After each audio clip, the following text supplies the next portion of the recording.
Today, we're going to be doing a deep dive on the target fish species found in the surf ecosystem of Southern California. This most likely applies to the entire west coast of the United States, but there's going to be some variation. Not all of these species can tolerate the colder water further north. The surf ecosystem is abundant with great fish for fishing and spearfishing, although it's a bit seasonal. This ecosystem really comes to life in the summer and early fall when the water is the warmest. A lot of them are there to feed on sand crabs and bean clams, which are both more abundant in the summertime when the water's warmer.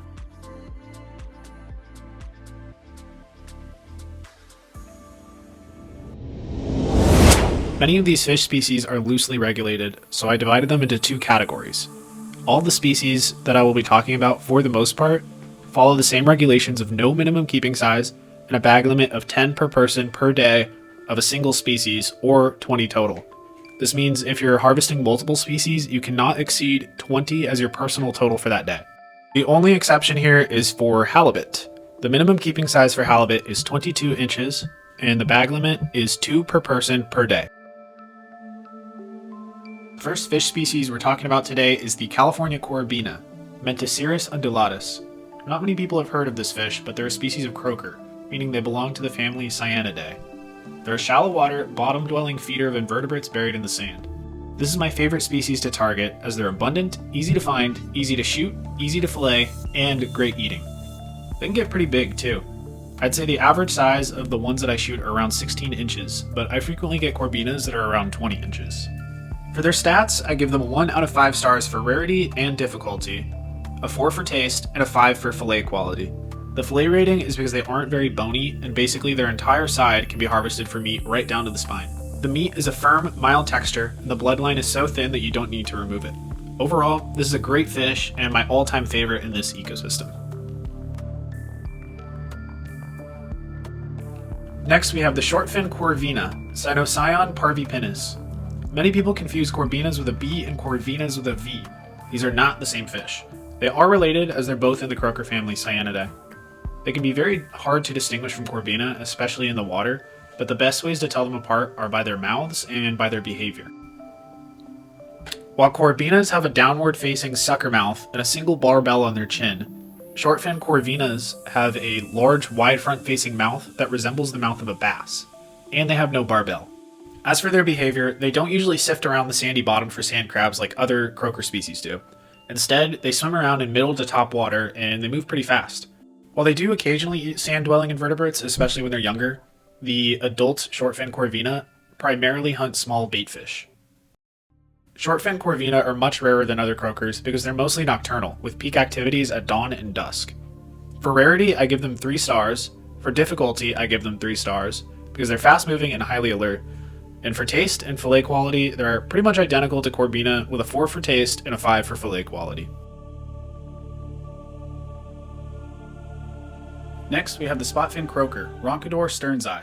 These guys hang out in the same zone as corvina. They aren't as consistently found, but if you can find a beach that has them, they'll randomly school through in schools of 20 to 50. When you shoot one, they make a pretty loud croaking sound. This is a unique trait of all croaker species, which all belong to the family Cyanidae. It's primarily used to attract mates, similar to how a frog uses croaks, but it's also used when they're frightened or distressed, which is why you hear it when you shoot one.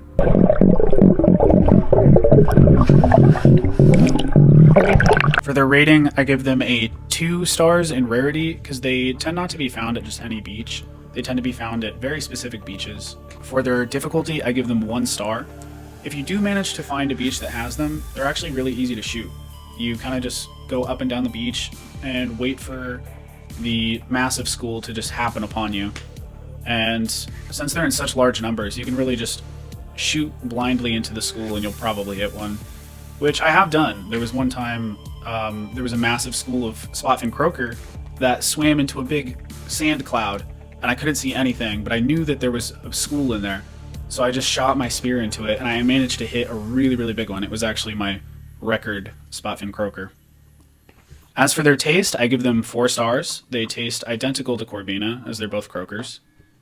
For fillet quality, I give them 3 out of 5 stars. Their fillet quality is much worse than a corvina's because they have really large rib bones that obstruct a lot of their middle to lower front quadrant. They also have a large bloodline, which can really make the meat taste a lot fishier if you don't remove it. And they also have these large spots. They're like blood spots. And I've only ever really seen it on spotfin croakers, but you got to cut those out too. And by the time you cut around the rib bones and cut out the bloodline, and it's thick, you got to cut out a lot, and cut out those blood spots, you end up with about 25% less meat on a spotfin croaker than you would with a corbina of the exact same size. Next, we have a pretty similar species, the yellowfin croaker, Umbrina roncador. These guys are very closely related to spotfin croaker, but they lack the big black spot on their fin. And they also have very yellow fins and silvery sides.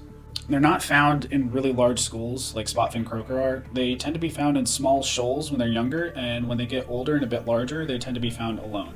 For their rating, I give them a 2 stars in rarity, 2 for difficulty, as they're a bit more cautious than the spotfins.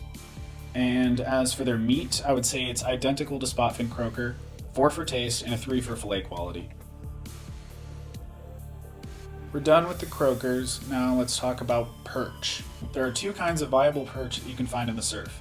The first and more common is the zebra perch, Kyphosis azureus. They're a mid-water dwelling vegetarian, and they feed on seagrass and kelp. They hang out in big schools and will come darting in and out of areas near rocks. They move fast and they will flee on sight, but they're very predictable and move in and out of the same areas very frequently. If you know a spot where you are seeing them, swim down and hold onto a piece of kelp or seagrass or a rock and just wait. And they'll come right back through there. And if you're not moving, you'll be able to just shoot one like that. For rarity, I give them 1 star. For difficulty to spear, I give them 2 stars.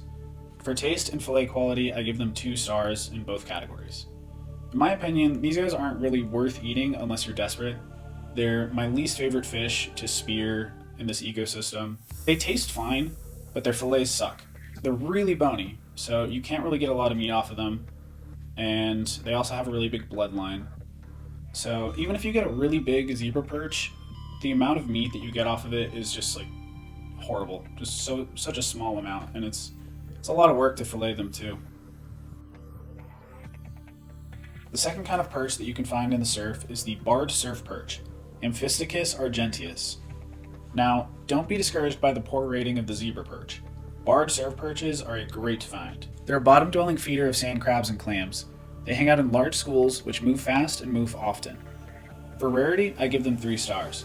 In my 4 years of spearfishing, I've only found them at 1 beach somewhat consistently. However, this is just my personal experience. They're apparently most frequently found in the surf ecosystem during the coldest months of the year, which is when I'm not going spearfishing. For difficulty, I give them 2 stars. It can be hard to get close to them because they're really fast and they're always on the move, and they're actually very well camouflaged with the sand. They can be hard to see. However, since they're bottom feeders and they travel in large schools, both of those things make it easier to shoot them. For taste and fillet quality, I give them 4 stars in both categories. They're not that bony and they have a delicious firm white meat. I recently speared 3 barred surf perch and I was really impressed with the flavor of their meat. It was delicious. Last, but most certainly not least, is the legendary California halibut, Paralichthus californicus. These are a super rare find, but if you manage to find one, they're literally the best thing you could possibly spear out here. You have to always keep an eye out for them, be observant, and look for anomalies in the sand. They're quite hard to spot. And if they're buried, it can be difficult to gauge their length, so you have to be careful. The minimum keeping size on these is 22 inches. You can't exactly catch and release when it comes to spearfishing, so if you have any doubts, then don't shoot. Something many spearfishermen do is they mark their pole spear or their spear gun with measurements to help estimate if a fish is keeping size. I've only speared 1 halibut in my 4 years of spearfishing, and it was pure luck. I was swimming near a seagrass bed, and a small fish swam out of the grass. Then, in a blink of an eye, a halibut emerged from the sand right in front of my face and clamped onto the fish. This happened like 3 feet in front of me, so I just slowly cocked my spear, and then I shot the halibut. Had it not lunged out, I never would have noticed the halibut buried in the sand. When I got back on shore, it was exactly 22 inches.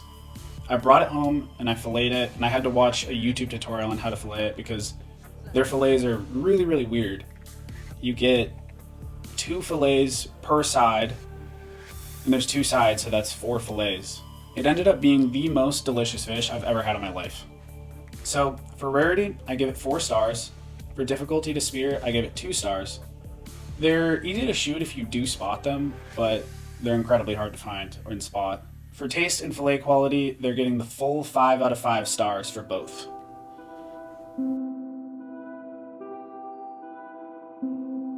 That's all the species that we're going to talk about today for the surf ecosystem.